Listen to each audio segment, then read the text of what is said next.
श्री गुरुदेव भगवान की। ओम जय गुरुदेवम जय गुरुदेव।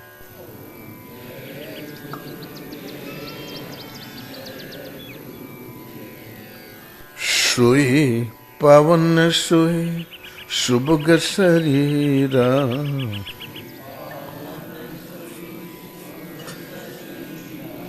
जो तन पाई भजिए रघुवीरा।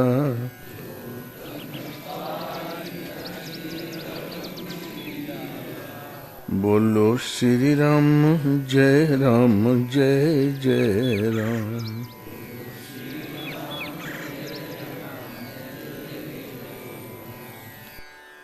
ब्रह्मानंदम परम सुखदम केवलम ज्ञानमूर्तिं द्वन्द्वातीतं गगनसदृशं तत्त्वमस्यादि लक्ष्यम् एकं नित्यं विमलमचलं सर्वधी साक्षीभूतं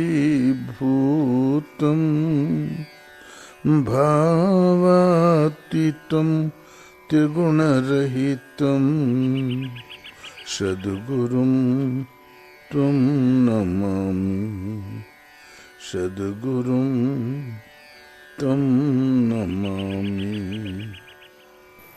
बोलो श्री गुरुदेव भगवान की जय। राजा रंक सभी दुनिया के छोटे बड़े मजूर तो हरिश्चंद्र एक हरि भजन बिन अंत धूल की धूल। यारों एक दिन मौत जरूर। राजा हो रंक हो, दुनिया में जो जन्मा सब, कोई छोटा मजदूर है कोई बड़ा मजदूर है सब मजदूर। हरिश्चंद्र कहते हैं यदि एक हरि का भजन नहीं किया तो अंत धूल की धूल। अंत में खाक का तन खाक मिल जाएगा, धूल की धूल। यारों एक दिन मौत जरूर। गुरु महाराज जब उन महात्मा को भोजन करा के लौटे, बोले महाराज कि हमारे पास पर्याप्त पैसा था। हमने पूछा महाराज कितना रहा? बोले 3 पैसा। पर्याप्त पैसा उस जमाने की बात थी। उस समय 10 आने का 1 किलो घी हमारे सामने खरीदते बेचते रहे। ये हमने भी देखा है। जब इस घटना के बाद घर आए तो गांव में एक घटना घट गई। एक दर्जी के घर में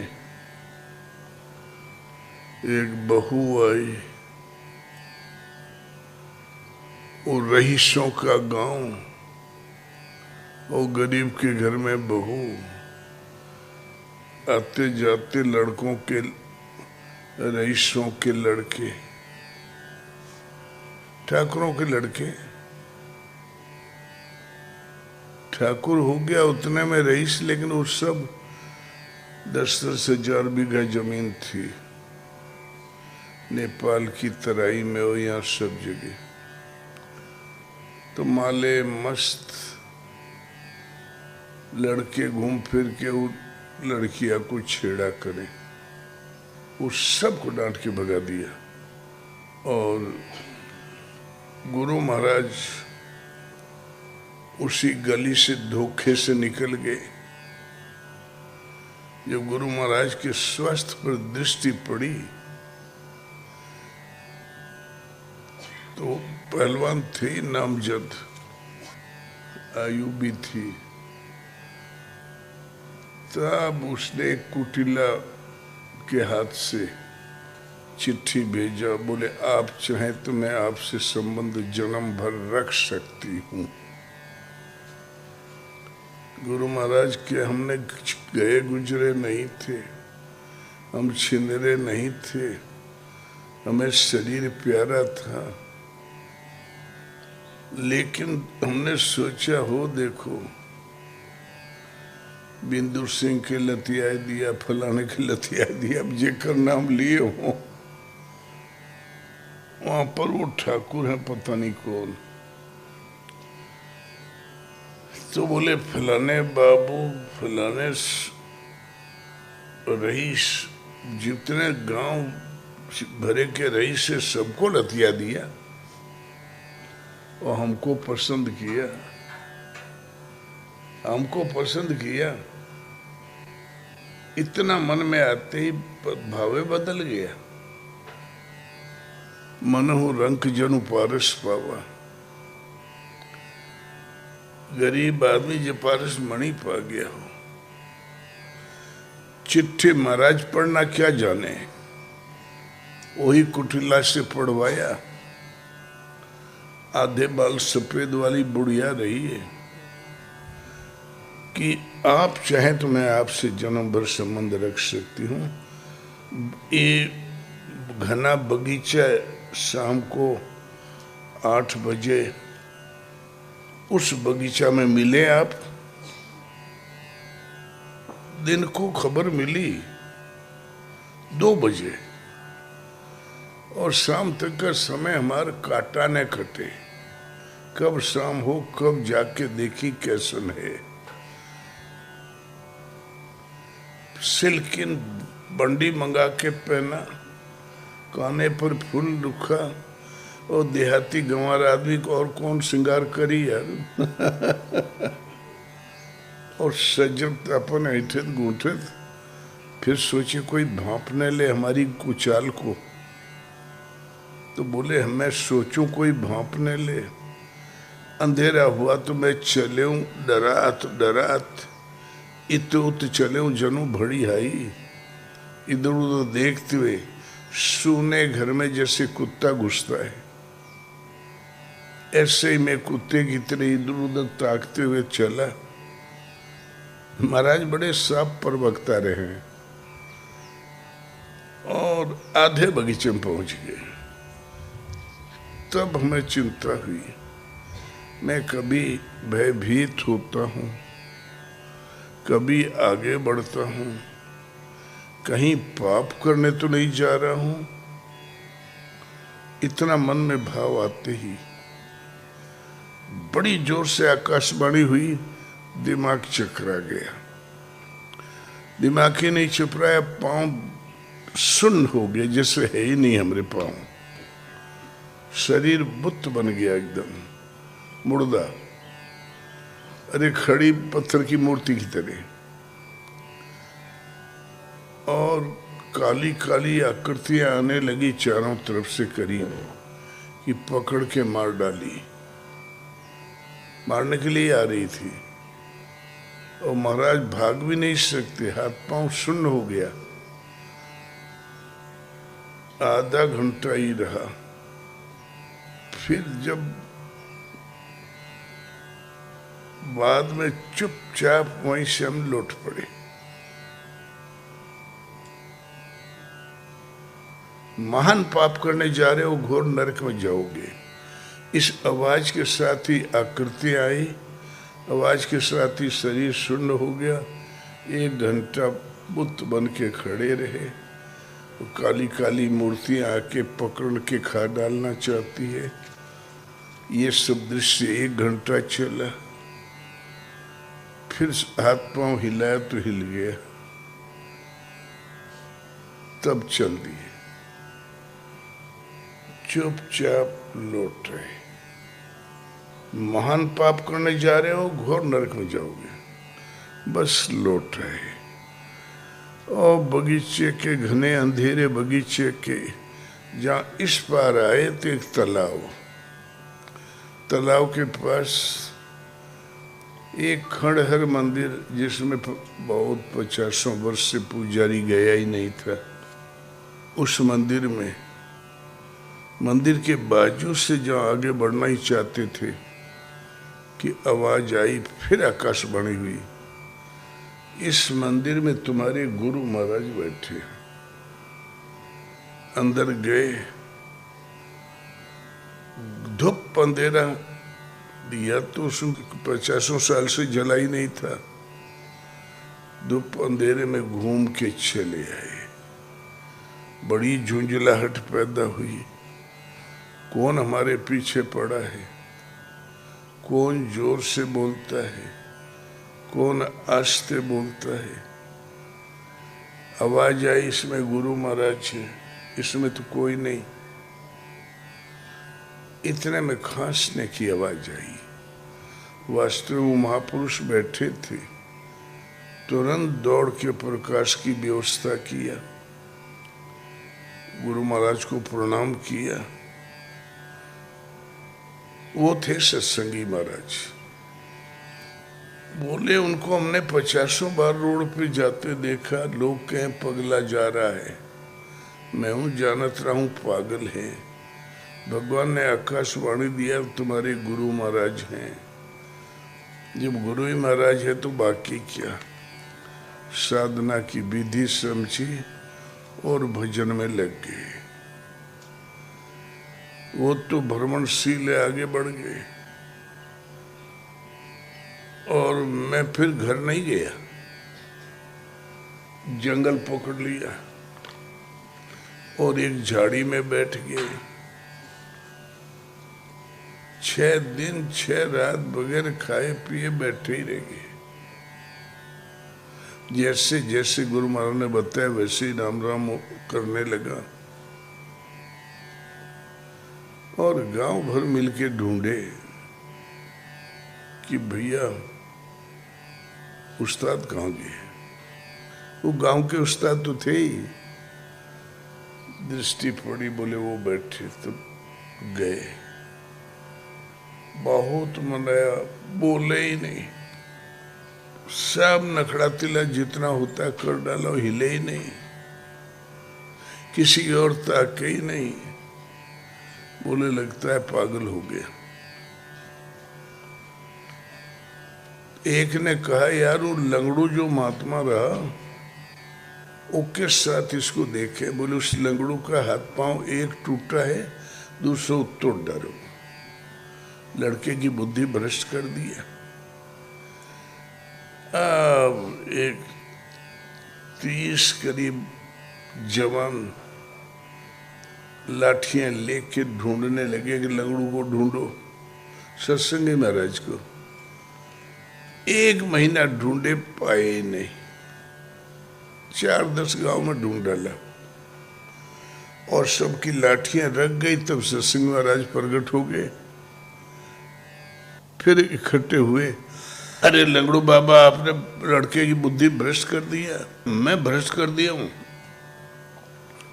फलानुआ एक पागल होके घूमत है, फलाने की फलानी बिटिया पागल होके घूमत है, कल आई है एक फलाने गांव में, वो पगले है।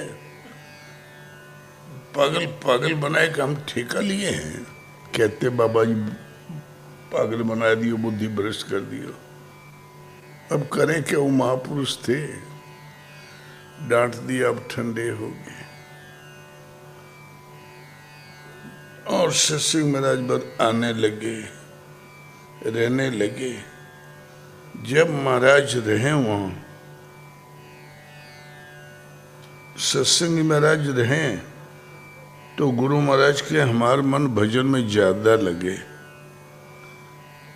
और जब चले जाए तो कम लगे। हमने पूछा, महाराज बात क्या है? आप आते हैं तो ज्यादा लगता है, चले जाते हैं तो फिर उच्चाटन हो जाता है। बोले तोरे मनवा के पकड़ के मैं ध्यानस्थ हो जावा करो तो इससे मन ज्यादा लागत है। तब गुरु महाराज जी को चिंता हो गई। 6 गुरु भाई पहले थे, 6 नष्ट हो गए। यही कारण है कुछ दिन तो गुरु महाराज साधकों का मन पकड़ के ध्यानस्थ रहते हैं। जन्म भर कोई कहाँ तक ध्यानस्थ रहेगा। और जब छोड़ा तो उन्हीं का मन चेत गया, पुराना मन आ जाता है, फिर चिंतनों की लहर आ जाती है, तो फिर वो बड़बड़ा के बेचारे घरे चले जाते, भटक गए, पतित हो गए। हमारे साथ ही ऐसा ही खतरा हो सकता है। बोले गुरु महाराज आप मेरे मन को पकड़ के मैं ध्यानस्थ हूँ, आशीर्वाद दे मैं खुद अपने मन को पकड़ के ध्यानस्थ हो जाऊं। बोले जो फिर ऐसा ही रहेगा। 4 महीने में, 4.5 महीने में, 4 महीने करीब में भजन जागृत हो गया। भगवान सदवाई के गुण तो पहले ही से सिखा दिया, एकदम रटा दिया। जबान का दिया हुआ ज्ञान किसी काम का नहीं, वो साथ नहीं दिया। 4 महीने में भजन जागृत हो गया। पिछले जन्म में जहाँ साधना छूटी थी वहीं से जुड़ गया। जैसे यहाँ से कोई इंटर छोड़ के जाए और अमेरिका में इंटर में एडमिशन पा जाए, पिछले जन्म में जहाँ साधना छूटी थी वहीं से साधना जागृत हो गई, एडमिशन पा गए। इस साधना हम आज करते हैं, आज नहीं, कई जन्मों से चलता आ रहा है। ये प्राप्ति वाला जन्म था, इसलिए गुरु भी भगवान ने ढूंढने दे दिया, घर भी भगवान कान पकड़ के छुड़ा दिया, और 4 महीने में भजन जागृत हो गया। अब सोते जागते उठते बैठते भगवान चलाने लगे, उठाने लगे, बैठाने लगे, भजन सिखाने लगे। अब उनके संरक्षण में हर समय थोड़ा दृष्टि कुरे गई कि भगवान डांट दे, ए खबरदार इधर मत सोच, इधर देख, लगे ही रह गए। फिर बहुत घटनाएं घटी। 5 साल तक वहां रहना पड़ा। भगवान से रोज कहे प्रभु अनुमति होती तो हम कहीं चले जाते। ये गांव का जोगी जोगड़ा, बाहर का जोगी सिद्ध, लोग ताना मारे थे, खटपट हो गई रही, इसीलिए बैठा है, बुद्धियां भ्रष्ट हो गई है, पता नहीं क्या क्या कहते हैं। खान पान से शरीर जो पहलवान था वो कांटा हो गया। दोपहर में माई आवे, 2-3 गिलास चावल मुंह में डाल दे, एक टाइम, बस यही भोजन रहा। और वो 5 लीटर दूध और आधा किलो मक्खन, वो सब स्वाहा, शरीर सूख गया। तो बोले ए बहनी तुम सोचो तो ये भजन करते हैं, टीबी हो गया, टीबी 2-4 दिन बाद देखियो कि वो फूंका थे वहां पर। माई लोग बोले में बड़ी माहिर होती है। तो वो ये शब्द महाराज के कान में पड़ा कि टीबी हो गया है, 4 दिन में देखियो वो फूंका था। तो महाराज ने भगवान से पूछा, प्रभु मैं बीमार हूं, ये लोग ठीक कह रहे हैं। बोले कह दे ससुरन के तुम लगा रहो भजन में, लगे ही रह गए और महाराज महाराज हो गए। तो घर कोई छोड़ता नहीं। अनेक जन्म संसिद्धि तत्व याति पराम गति। अनेक जन्मों में के पश्चात प्राप्ति वाला जन्म होता है वो तो छप्पर फाड़ के भगवान छुड़ा देते हैं। ये महाराज को छप्पर फाड़ के छुड़ा दिया तो आस्ते आस्ते भक्तों ने लगा दिया वहाँ बगीचा। बगीचा में फूल आने लगे, बहूर आने लगे। महाराज सोचे कि भगवान कहीं जाने ही नहीं देते। यहाँ जो हमारे पास लौंडे लपाड़ी है ना, जब मन आवे तब उठ के कहीं चले जाते हैं, फिर लात खाते हैं, फिर चले आते हैं। थोड़े जायज काम चली। बिनु आज्ञा के पांव रखना पाप है, आज्ञा पालन ही पुण्य है, वो पूर्णत्व की ओर है। महाराज ने कहेंगे हमारे मन में ये विचार आया कि बौर आने लगा तो फल आएंगे, फूल आएंगे। अब फल फूल खाई हूँ, यहीं पड़ा रही हूँ, कहूँ न जई हूँ। थोड़ी सी बगीचे की सुंदरता देख के या वैसे मन में भाव आ गया, थोड़ी सी बगीचा ममता आ गई। भगवान ने कहा उठ। उसी दिन भगवान ने कहा उठ, जाओ प्रयागराज। महाराज के थोड़ा बगीचा में भाव आ गया तो भगवान तुरंत कुटिया छोड़ा दिया, गए प्रयागराज। तो 6 भगत पीछे लग गए। दिन भर तो इस मंदिर से उस मंदिर घूमते रहे। शाम को भगवान से पूछा महाराज कि ले प्रयाग तो आ गए, अब क्या करी? तो बोले इन लोगों का साथ छोड़ दो। रात को 9 बजे 6 साथियों भक्तों को सोया हुआ छोड़ के गंगा किनारे प्रयाग में बोले कमंडल उठा लो, छड़ी उठा लो, निकल जाओ इधर। निकल गए गंगा किनारे किनारे काशी की तरफ। रात भर चलते ही रह गए। सवेरा हुआ तो गंगा किनारे नहा धो के खड़े हुए बोले भगवान साथ तो छोड़ दिया, अब क्या करें? तो बोले जो कपड़ा पहने हो ना ये उतार के रख दो, कमंडल उठाओ, छड़ी उठाओ, दिगंबर नंगे ही चले जाओ इधर। महाराज के हो थोड़ा बगीचे में ममता हो गई हमारी, तो भगवान कमर की लंगोटियों उखाड़ के फेंकवा दिया। और फिर पहली बार जिंदगी में वो नंगे घूमत चले जा रहे हैं। भिक्षा नहीं मांगते थे। 2 उपवास 3 उपवास आए दिन की घटना थी। किसी के हृदय में प्रेरणा हो जाएगी न महात्मा को भोजन करो, किसी को स्वप्न में दिखाई पड़े कि पीछे से घर के पीछे से कोई संत जा रहे हैं, जाओ सेवा करो, तो दौड़ के देखे तो महाराज मिल जाए, फिर सेवा होने लगे। कुछ वर्षों बाद रिद्धि सिद्धि मिल गई, ये क्या कह दे वही हो जाए। बहुत सी मरती जीती घटनाएं सही हो गई। अब तो तपस्या में रंग आ गया।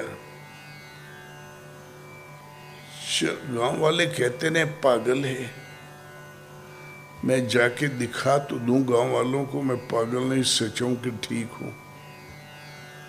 उठ के चल दिए। भगवान ने मना किया जाना मत। 1 महीना रोज मन दौड़े घर की ओर, गांव की ओर, और रोज मन हर संकल्प के साथ मना कर दे भगवान।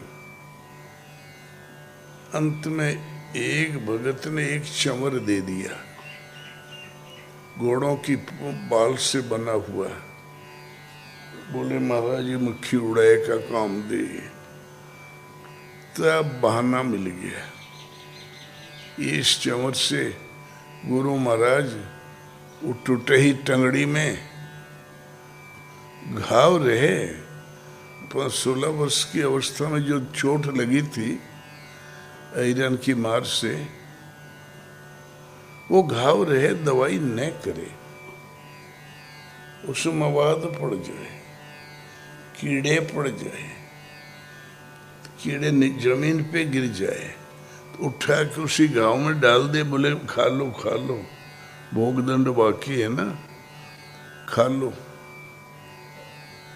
ये थे सत्संगी महाराज। तो गुरु महाराज मक्खी उड़ाया करिए, उनके भेंट कर दी हूँ, और गाँव वाला कोई न कोई देख ही ले कि हाँ जिंदे हैं, मरे नहीं हैं।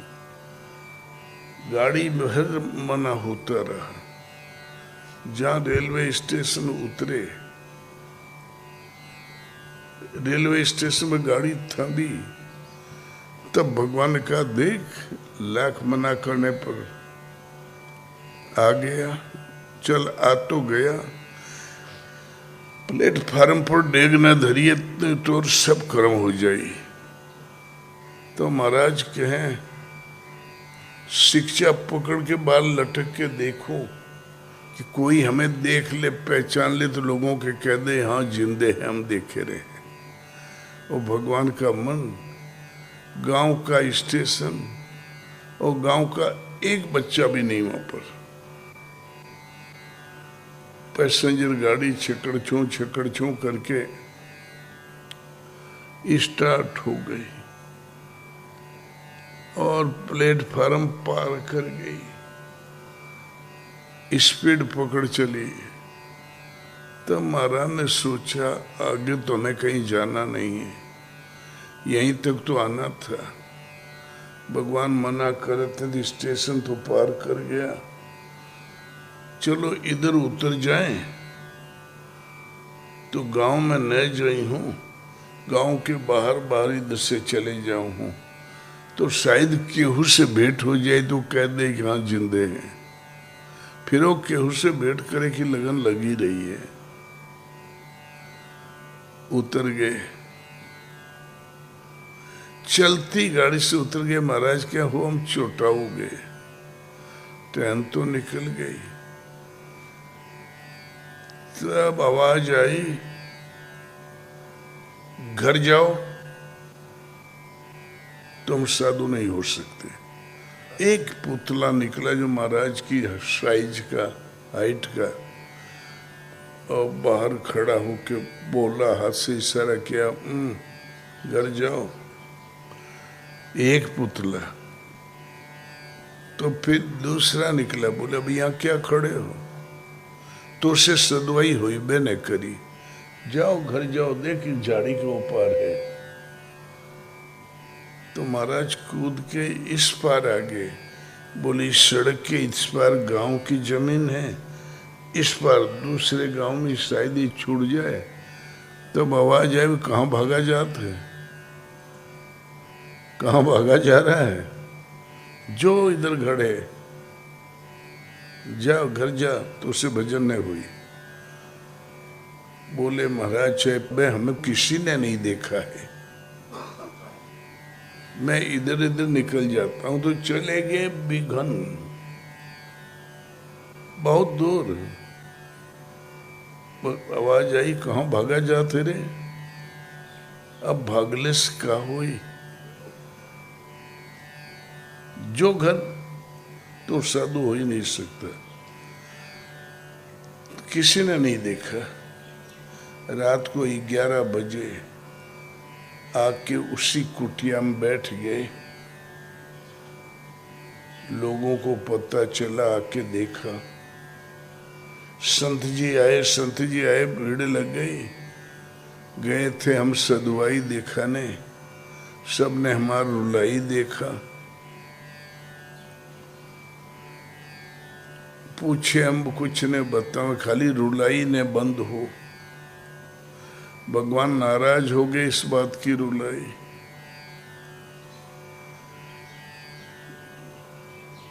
करीब 1.5 साल बैठे रह गए।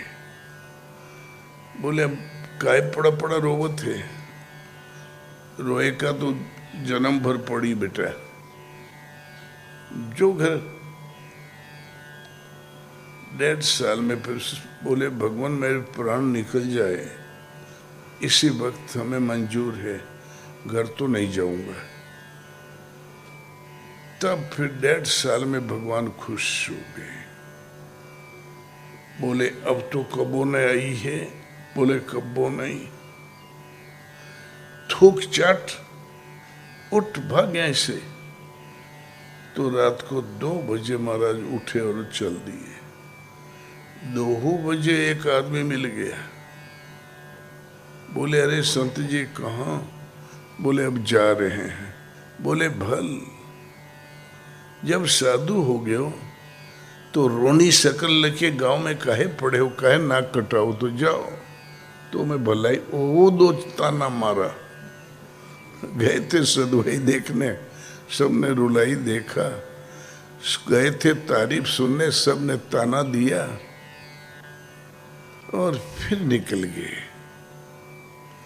फिर लौट के कभी नहीं गए। तो रेख लांग से बाहर जाई, विधिवश कर्म काल कठिनाई।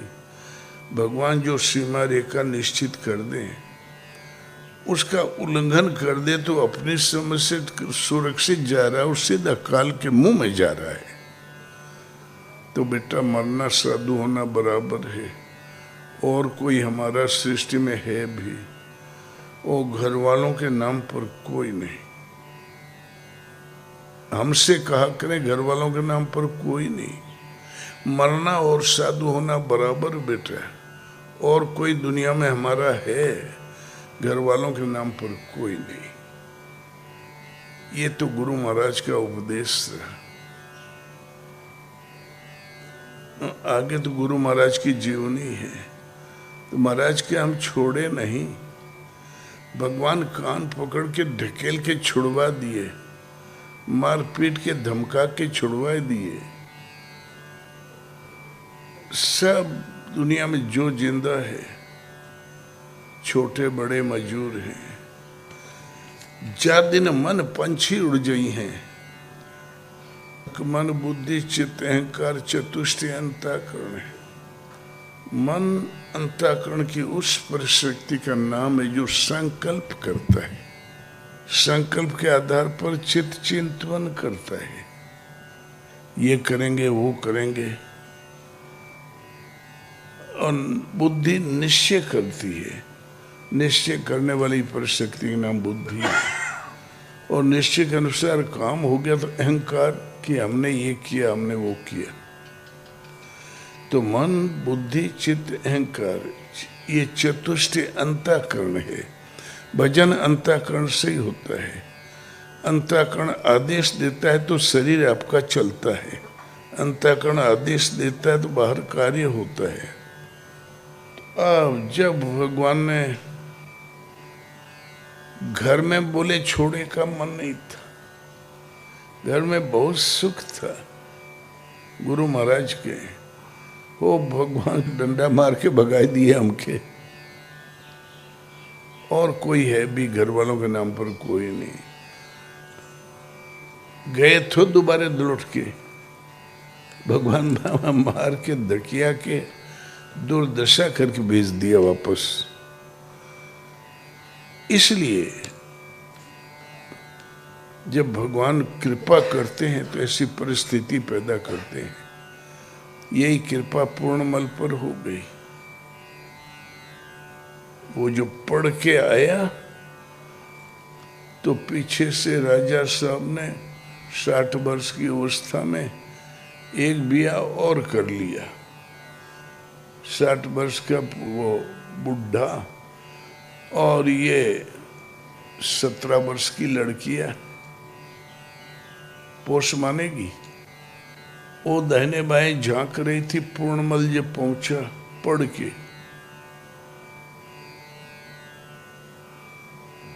पूर्णमल लड़का था राजा का, एक ही लड़का था। पहुंचा, सोचा मैं अपनी माँ का दर्शन करूंगा तो छोटी माँ दुखी होगी।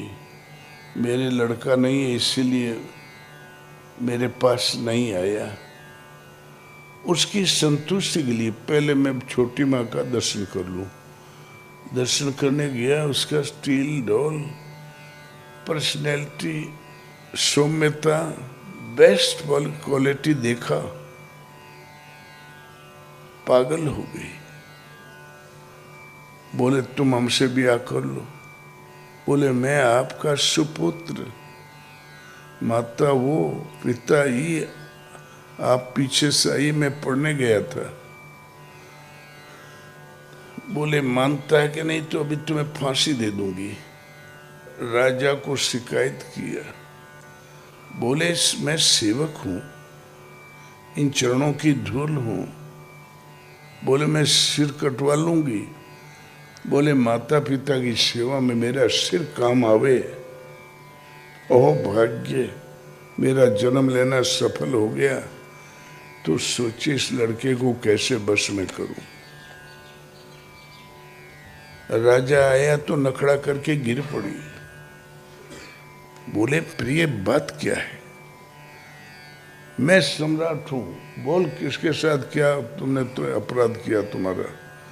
बोले ये लड़का है कि दुष्ट है, हमको बुरी दृष्टि से देखा, मेरा हाथ पकड़ी, झूठे है, बोल क्या सजा दे दूं। बोले इसको जंगल के गहरे कुएं में फेंक दो, आंखें निकाल के लाओ, तो उन आंखों को मैं अपनी जूतियों से मसलूं, तब मेरा अपमान दूर होगा।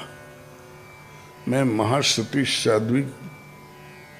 राजा ने ऑर्डर दे दिया, जल्लाद लेके चले तो 6 चिट्ठियां पहुंची। अब भी मान जा, तेरे प्राण मेरे मुट्ठी में, तुम बच जाओगे। बोले माता जी से निवेदन करना, वो भाग्यशाली है पुत्र जो माता की सेवा में काम आए। मैं भाग्यशाली हूं। तो जल्लाद जो लेके जा रहे थे वो सब समझ गए। बोले चुड़ैल पीछे पड़ी है। बोले युवराज, भले हम लोगों को फांसी हो जाए, हम आपको नहीं मारेंगे। मिर्गा मार के उसकी आंखें रख लिया और रानी को दिखा दिया। हाथ थोड़े से छील छाल दिया और रस्सी के सारे कुएं में जगह होती आजू बाजू थोड़ी, वहां उतार दिया। बोले युवराज प्रार्थना करो, भगवान कृपा करेंगे, आप बच जाएंगे। और रानियां तब रोने लगी। बोले अरे बाप रे, ये पुरुष इतने निष्ठावान होते हैं। मेरे रूप सौंदर्य को कुछ नहीं समझा, प्राण दे दिया। एक लड़के का प्राण हमने ले लिया, फिर वो भी रोने लगी। करें क्या, आंखें फोड़ के कुएं में तो डलवा दिया रहा। बस 2-1 दिन में वो पड़ा रहा कुएं में। गोरखनाथ की मंडली आई और वहां उतरी। कुएं से पानी लाओ। बोले भीतर कोई आदमी बैठा है, निकालो उसको। बोले वत्स तुम कौन हो? बोले पूर्णमल हूं, फलाने राजा का लड़का हूं। ये कुएं में क्या कर रहे हो? बोले दूसरी माता जी आई है, वो बोले हमसे ब्याह कर लो, तो मैंने चरण छुआ तो बोले सिर कटवा दूंगा। तो हमारे हाथ पांव बांध के यहाँ कुएं में डाल दिया। जल्लादों ने कृपा करके, हमारी आंख मांगा था तो मृगे की आंख ले गए हैं। ओ अब क्या विचार? बोले आप ही सर्वस्व हैं। गोरखनाथ के साथ चले गए। 12 साल में लौटे। इतने में पूर्णमल पूरा संत हो गया था। 12 साल रहे संतों की टोली, तो मिले एक हंसों की बोली। वो संतों की बोली सीख गया और टेक वाला पक्का हो गया। और मंडली आके उसी राजा की बगीचा में टिकी तो राजा आके लगा रोने, भगवान मैं अनाथ हूं, इस सृष्टि में मेरा ऐसा दुखी कोई नहीं है। बोले दुख का कारण क्या है? इस राज का मालिक कोई नहीं। बोले तुम्हारे लड़के नहीं थे? बोले था महाराज, नालायक निकला तो हमने फांसी दे दिया। क्या नालायकी किया बताया? बोल रानी को बुलाओ। गोरखनाथ ने डांटा, क्यों रे, क्या चुड़ैल, क्या सच है बोल। तो बोले महाराज हमारी ही नीयत खराब रही, वो सच्चा निकला तो हम ही ने मरवा दिया।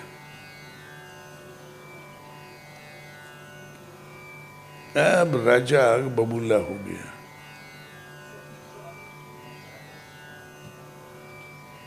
इस चुड़ैल को इस पेड़ में टांग के आग लगा दो। राजाओं की इससे सस्ती तो कोई सजा होती नहीं। बोले अच्छा अच्छा अभी रुक जाओ। पूर्णमल तो गोरखनाथ का शिष्य था ही, निकला एक बढ़िया संत के रूप में। अब राजा बिकल बोले जिंदा है, चलो राज करो। बोले अब राज आप ही करो। वो फांसी में टंगी हुई उस छोटी मां को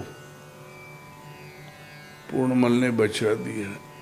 इसी की कृपा से मैं आज संत हूं, नहीं तो तुम जैसे रोवत हो गद्दी में बैठे बैठे मैं भी रोता और क्या करता। फिर पूर्णमल पूर्ण महापुरुष हो गए। तो क्या उसका घर छोड़ने का मन था? भगवान ने एक परिस्थिति पैदा कर दिया, गुरु भी पहुंचा दिया, शिक्षा साधना भी जागृत हो गई और अपने समय का सर्वोपरि महापुरुष हो गया।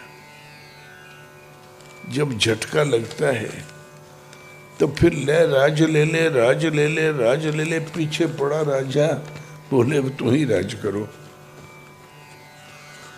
जिसको ऐसो इज्जत की सारी सामग्रियां थी, तिनके की तरह छोड़ के चला गया। अच्छे संतों के पीछे यही जीवनी है, चाहे मच्छिंद्र नाथ हो, पूर्णमल, भर्तृहरि, गोपीचंद, हमारे गुरु महाराज, दादा गुरु, संत ज्ञानेश्वर। इस सस्ते में थोड़े साधु हुए, लात खा के हुए। इतिहास उठा के देख लो। भगवान करे सबके लतिया में। और जहां उधर से दिल टूटा, असलियत समझ में आएगी या नहीं है कुछ, या खटनी मरनी छोड़ के और कुछ नहीं, तब साधक खुद ही उसको वैराग्य हो जाता है। फिर कोई भी लौट के वापस नहीं जाता। इसी आशय का ही भजन है। और वो शरीर क्या भजन करे? भजन तो करेगा मन, बुद्धि, चित्त, लगन। आपकी लो लग जाएगी उधर। मनुष्य को वही होता है जहाँ उसका मन होता है। चल उड़ जा रे पंछी,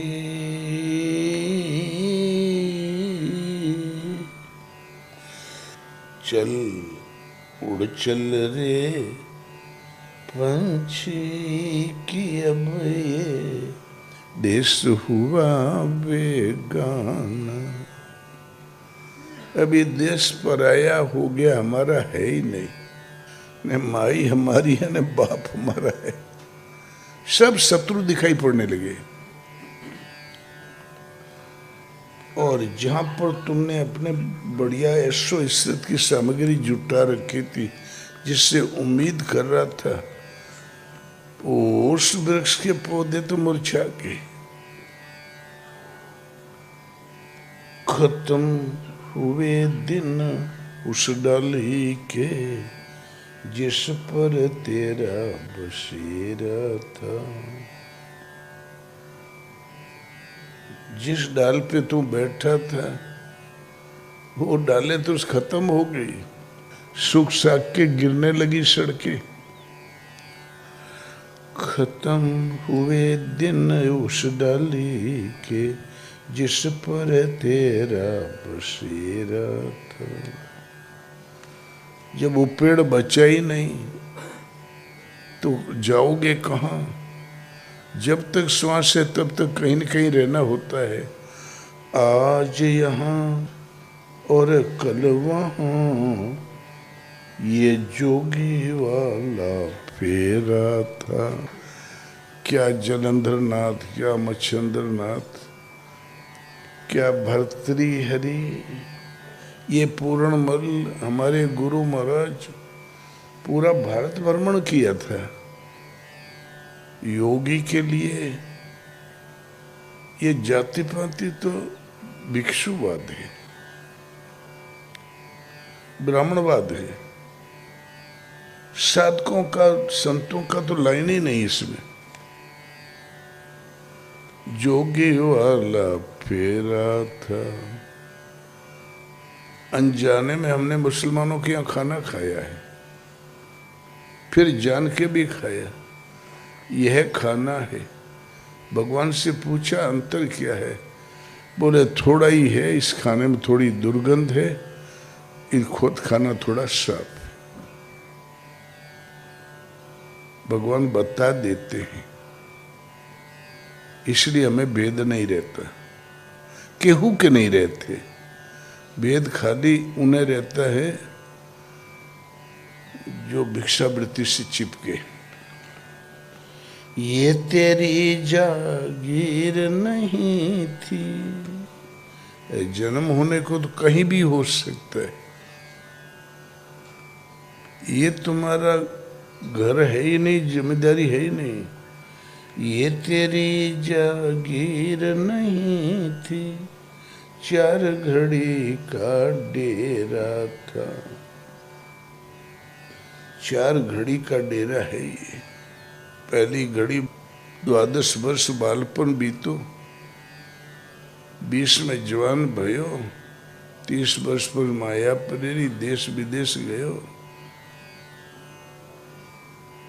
40 वर्ष अंत जब लागे, मोह भयो नित नयो। धनी और धाम पुत्र के कारण नितनव सोच भयो। बरस 50 कमर भई टेढ़ी।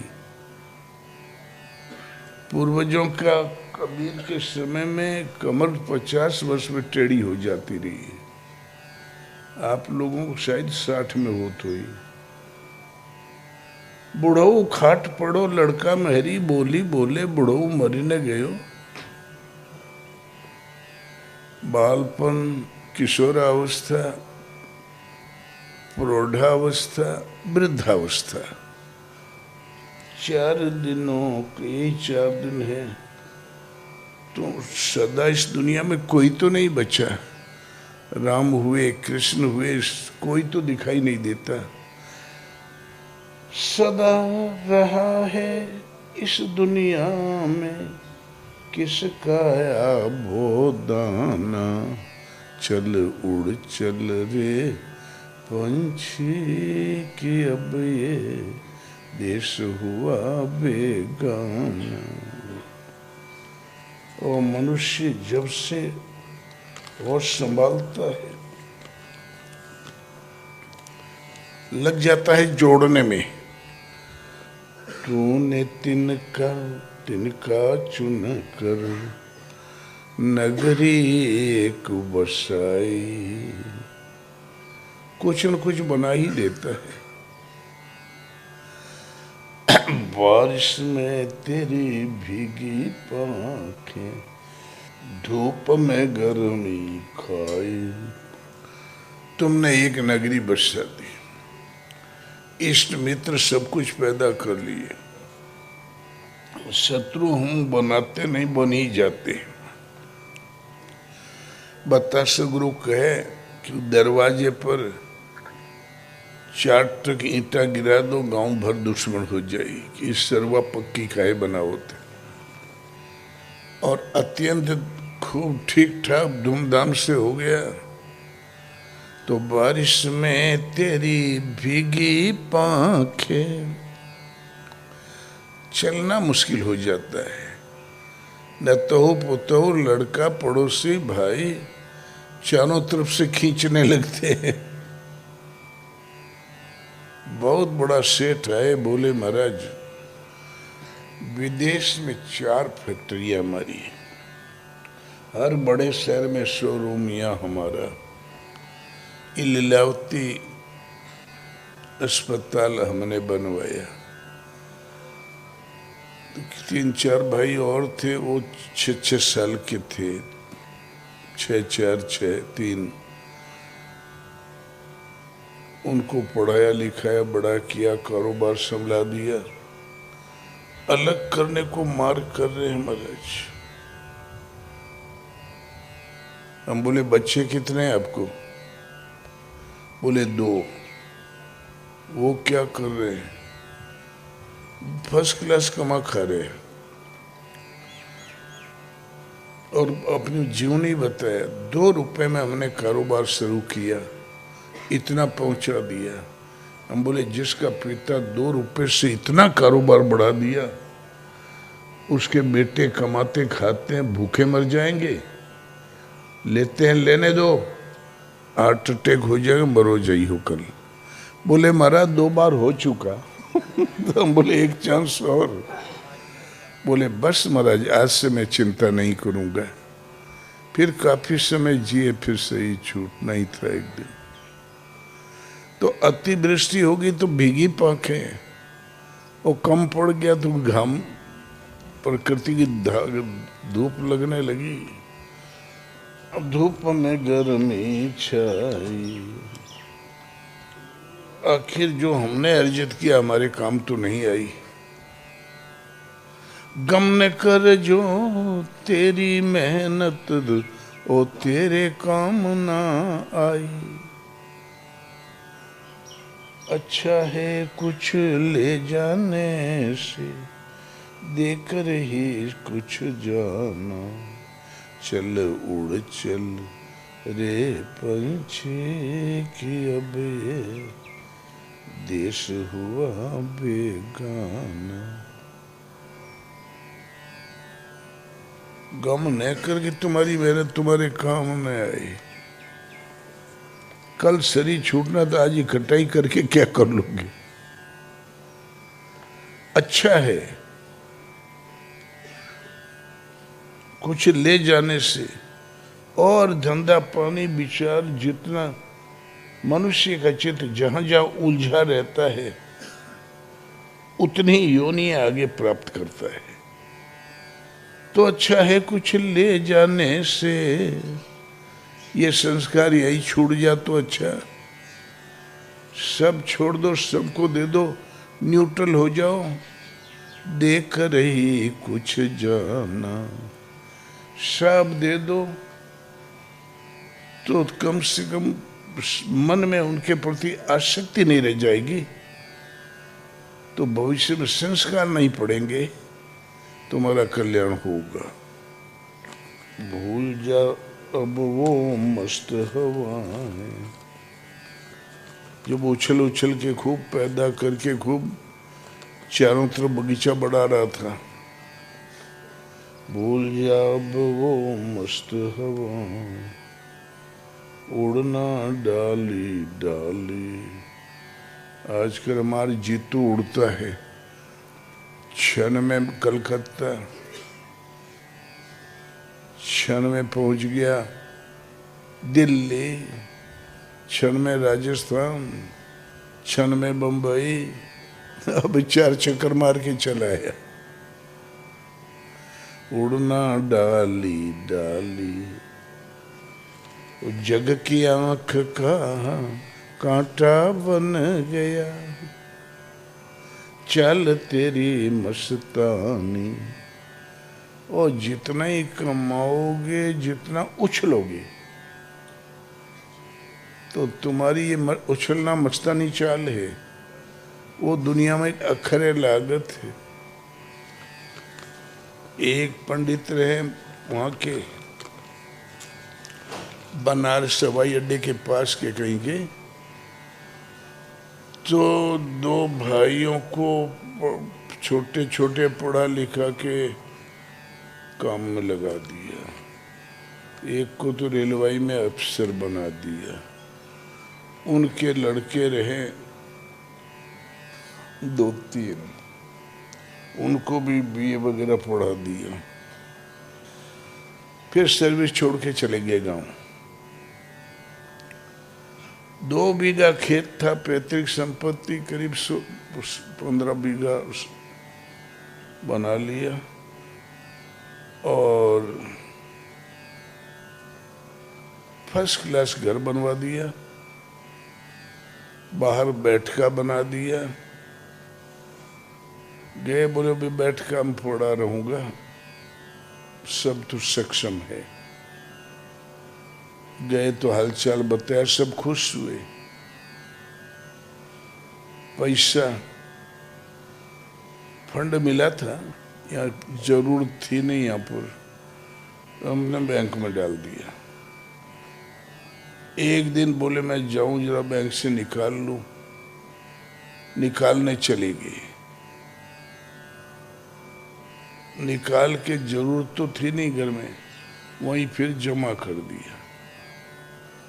रात को जब सोए थे तो वो जो नाती थे ना, उनके भाई के लड़के भतीजवे, एक भतीजा पिस्तौल लेके छाती में चढ़ गया। बोल बुढ़े, पैसा कहाँ रखा, निकाल। तो आवाज पहचान लिया, बोले के फलाने। हमें क्या मालूम तुम्हें पैसे की जरूरत है, हमें नहीं मालूम था यहाँ पैसे की जरूरत है, हमने तो वहां निकाला, वहीं रख दिया बैंक में, पोस्ट ऑफिस में। सुबह उठा, पैसा निकाला, हरिद्वार गया, एक आश्रम में जमा कर दिया। बोले संतों की सेवा में काम में ले लो, और साधु हो गया। अब यह लड़का तो आवारा घूम रहे थे, हराम का खा रहे थे। यहाँ एक भाई बहुत प्रेमी था, वो ढूंढत ढूंढत 6 महीने में पाया। बहुत मनाया, लौट के नहीं आए। चल उड़ जा रे पंछी, लात मिलते तब उड़ते पंछी। और जब कमाते रहे तो चच्चा चच्चा, भैया भैया, बड़का बाबू, मस्त हवाएं भूल, उड़ना डाली डाली भूल जा। कौन भला उस बाग को पूछे जो न हो न जिसका माली। अब जब उजड़ा ही तुम्हारे पास कुछ नहीं तो के पूछते यार। तेरी किस्मत में लिखा है जीते जी मर जाना, चल उड़ जा रे पंछी की अब ये देश हुआ बेगाना। इसलिए उड़ चलो। इस देश में कितना भी इकट्ठा को, अपने अंत में अपयश से मिलते हैं, यश कम ही मिलते हैं। और यश भी दुनिया की जीवनी है, न कि भगवान की राह का कोई पथ। राह का 1 इंच भी दूरी तय होती हो। रोते हैं वो पंख पखेरू, साथ तेरे जो खेले, जिनके साथ लगाए तूने अरमानों के मेले। संगी साथी सब जब शरीर छूट जाता है तो क्या होते।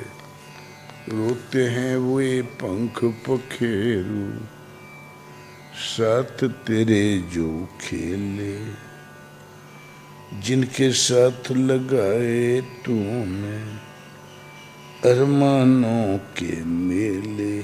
इधर ये कर लेंगे, उधर वो कर लेंगे, उधर बैठका बना लेंगे। अरमान का तो कोई अंत ही नहीं है। इच्छा अनंत समुद्र है, एक पूरी है तो दूसरी तैयार। भीगी अखियां से ही उनकी आज दुआएं ले ले। आंसू बहाने के अलावा बचाई क्या। भीगी अखियां से उन आत्मा की दुआ ले लो किसको पता कब इस नगरी में कब हो तेरा आना। चल उड़ जा रे पंछी की अब ये देश हुआ बेगाना। रुक्मणी को नाज हो गया। मेरे जैसा भगवान का भक्त कोई नहीं। और किसी को जब गर्मी चढ़ जाती है ना तो काम धंधा छोड़ देता है, सेवा छोड़ देता है, सेवा कराने लगता है।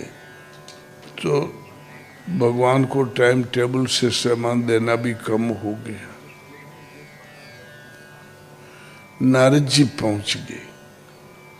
बोले रुक्मणी जी, आप कारण ही नाज करती हो।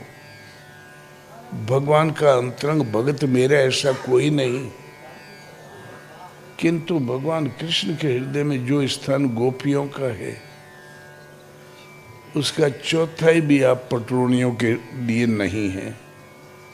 बोले नहीं नारद, मैं मूर्धा अभिषिक्त नरेश भीष्म की कन्या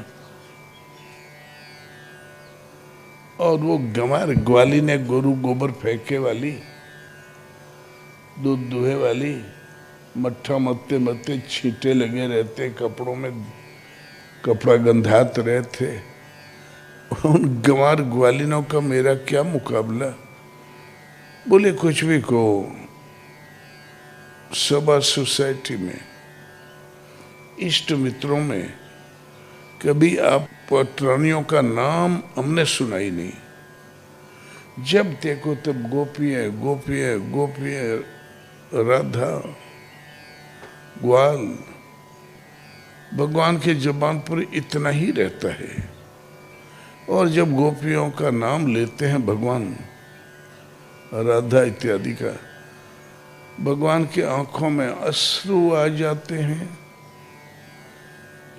कंठ अवरुद्ध हो जाता है, हृदय भर जाता है।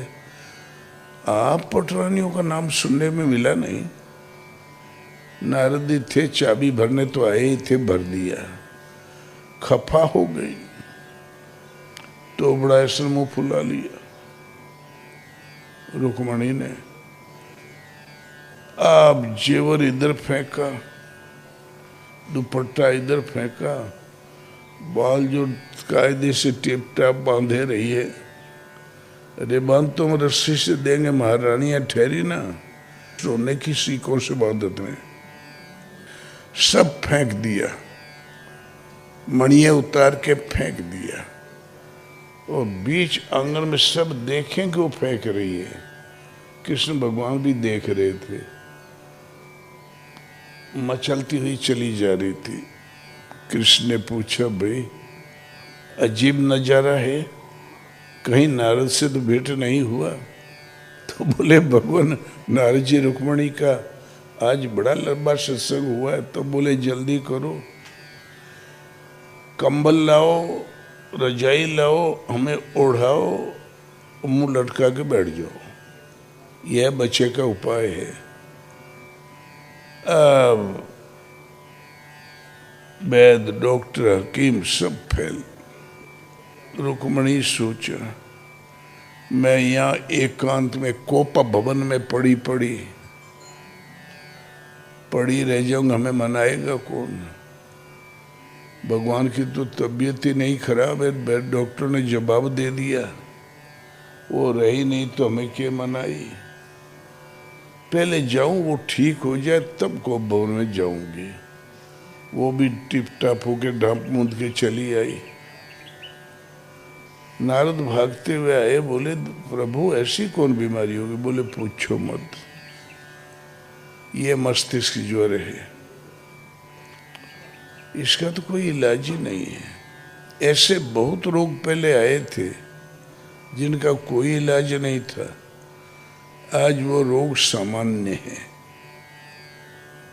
मस्तिष्क ज्वर का इलाज नहीं था, अब सामान्य है। एजे का इलाज नहीं था, सामान्य है। चेचे का इलाज नहीं था, सामान्य है। सन्निपात का इलाज नहीं था जो आज सामान्य है। एक ही नया पैदा हुआ, एक भगवान मालिक है। तो बोले कोई इलाज प्रभु, अपनी चरण धूली दे दे। मुझ में श्रद्धा रखने वाली कोई रानी, कोई भी, वो मैं सिर पे मल लूं, उस पुण्य से मैं ठीक हो सकता हूं। तब नारद घूम गए रुक्मणी की ओर, आठों पटरानियों की ओर। बोले अरे इनकी चरण धूली हमारे सिर पर, अपनी क्षुद्र चरण धूली इनके सिर पर डालने को हम कैसे दे दें? कृष्ण और छटपटाए, प्राण तो गया। बोले रे मर जाई हैं तो राण होना पड़ेगा। तो रुक्मणी जी बोली नारद जी ये मृत लोक है, कोई यही बाता रहते, कोई राण होती तो सृष्टि कर्म है। तब कृष्ण बोले नारद वृंदावन चले जाओ, शायद किसी को मुझ पर दया आ जाए। नारद को देखते ही गोपियां खड़ी हो गई। बोले नारद जी आप भ्रमणशील है, कन्हैया को देखा? बोले हाँ देखा। कैसे? बोले अभी तो ठीक है, जाने पर भेंट हुई या न हुई? मस्ती ज्वर हो गया है। बोले फालतू बात नहीं, कोई सेवा हो तो बताओ। बोले चरण धूली मांगा है। लगी गोपियां पांव पीटने। जब धूल तो पहले ही थी रमण रेती में, केवल उनको चरण भर छुआना था, बगैर छुए एक को कण नहीं चला जाए, नहीं तो देव ऋषि को मिट्टी ढोना पड़ेगा। बोरा भर के सिर पे रख दिया। बोले जाओ, तो नारद जी ठहरे। बोले वो सिर पे रखेंगे उससे तुम्हारा परलोक नष्ट हो सकता है। बोले हम अनंत काल तक नरक में पड़ी रहें, हमारे कन्हैया सुखी रहें, ऐसे ही लोग कल्याण करते रहें, खिलखिलाते रहें, परम प्रसन्न रहें, लोक हित करते रहें, और हम अनंत काल नरक में पड़ी रही हमें मंजूर है। अब मुँह बंद हो गया नारद के। ले जाके पटका गठड़ी, ले अपन चरण धूली। तो वो अरे 1.5 किलो का बिना ढोए वाला बाबा जी, और भेंट हो गई 2 कुंटल मिट्टी से, तो गर्दनों टेढ़ी हो गई। नारद जियों के सजा मिल गई। भगवान ने सारा गर्दा सिर पे डाल दिया और बोले नारद ये रुक्मणी पटरानी है, इनका और गोपियों का क्या मुकाबला? गोपियां मेरी आत्मा है, उनकी चरण रज मेरी चरण रज है, मेरी चरण रज उनकी चरण रज है। मैं उनमें हूँ, वो मुझ में है। इन्हें तो परलोक की चिंता पड़ी है, हो सकता है एक का जन्म और भोगना पड़े। रुक्मणी जी की गर्मी ही ठंडी हो गई। उस दिन से चाय पानी टाइम टेबल से देने लगी, नहीं तो पोजीशन बना के घूमत रही है सती शिरोमणि बन के। तो बनना नहीं चाहिए। भगवान कह दे तुम हो तो हो, नहीं तो नहीं हो। बोलो गुरुदेव भगवान की।